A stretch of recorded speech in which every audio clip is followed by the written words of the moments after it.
Hello friends, welcome to our channel. నేను మీ దీపిక.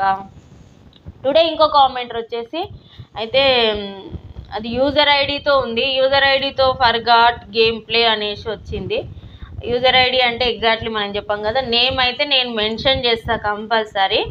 ఒకవేళ మీరు నేమ్ రాసి మీది కామెంట్ చేసినా కూడా నేను మీ నేమ్ చదువుతాను అనమాట.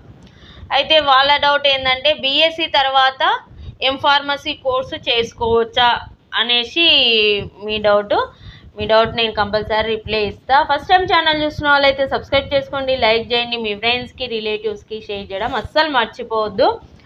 ఒక నర్సింగ్ కోర్స్ చేసిన అమ్మాయి నా వీడియో చూసే రిజిస్ట్రేషన్ చేసుకోవాలనేసి ఆఫ్టర్ 12 years తర్వాత తనకు తెలిసిందంట. అందుకనే వీడియో చూడండి, లైక్ చేయండి, సబ్స్క్రైబ్ చేసుకోండి, బెల్ ఐకాన్ మీద క్లిక్ చేయండి, మీ ఫ్రెండ్స్కి రిలేటివ్స్కి షేర్ చేయండి. వాళ్ళు అట్లాంటి కొత్త విషయాలు నేర్చుకుంటారు. బీఎస్సీ తర్వాత ఫార్మసీ కోర్సు చేయొచ్చా? బీఎస్సీ తర్వాత ఫార్మసీ కోర్సు చేయడానికి ఎలిజిబుల్ కాదు.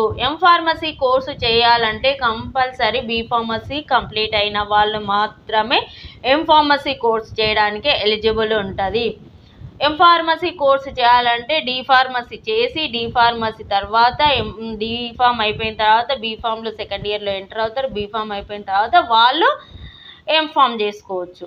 అదేవిధంగా బీఫార్మసీ అయిపోయిన తర్వాత బీఫార్మసీ అయిపోయిన వాళ్ళు ఫార్మసీ చేసుకోవచ్చు. అంతేగాని బీఎస్సీ బీజెడ్సీ కోర్సులు ఏవి చేసినా కూడా ఫార్మసీ చేసుకోవడానికి ఎలిజిబుల్ కాదు. ఓన్లీ ఫార్మసీ వాళ్ళకి ఫార్మసీ కోర్సు మాత్రమే ఎలిజిబుల్. డీఫార్మసీ వాళ్ళు బీఫార్మసీ వాళ్ళు అట్లానే డీఫార్మసీ చేసిన వెంబడే ఫార్మసీ చేయొచ్చా అంటే అది కూడా కాదు. డీఫార్మసీ చేసి మళ్ళీ బీఫార్మసీ చేసి తర్వాత ఫార్మసీ చేయాలి. బీఫార్మసీ చేసిన వాళ్ళు డైరెక్ట్ ఫార్మసీ చేసుకోవచ్చు. పీజీ సెట్ ఎంట్రన్స్ ఎగ్జామ్ రాసి, లేదు అంటే మనము ఇప్పుడు డైరెక్ట్ అడ్మినిస్ట్రేషన్ మనము డైరెక్ట్ ఎంట్రన్స్ లేకుండా మన మేనేజ్మెంట్ సీట్లో జాయిన్ కావచ్చు. మీరు ఎలాంటి అట్లా ఎవరన్నా మీరు ఇంట్రెస్ట్ ఉన్న అభ్యర్థులు ఉంటే ఫార్మసీ కోర్సు జాయిన్ కావాలని అట్లా ఇంట్రెస్ట్ ఉన్న అభ్యర్థులు ఉంటే నేను రికమెండ్ చేస్తాను కంపల్సరీ కాలేజెస్. ఆ కాలేజెస్కి మీరు వెళ్ళొచ్చు. అట్లాంటి వాళ్ళు నన్ను కామెంట్ సెక్షన్లో వచ్చి నన్ను అప్రోచ్ అయితే నేను మీకు ఐడియా ఇస్తాను అనమాట.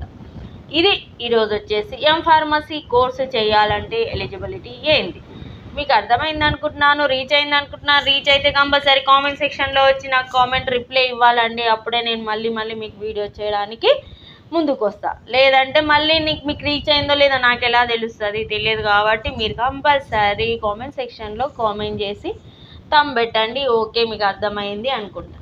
Thanks for watching our channel. Thank you so much.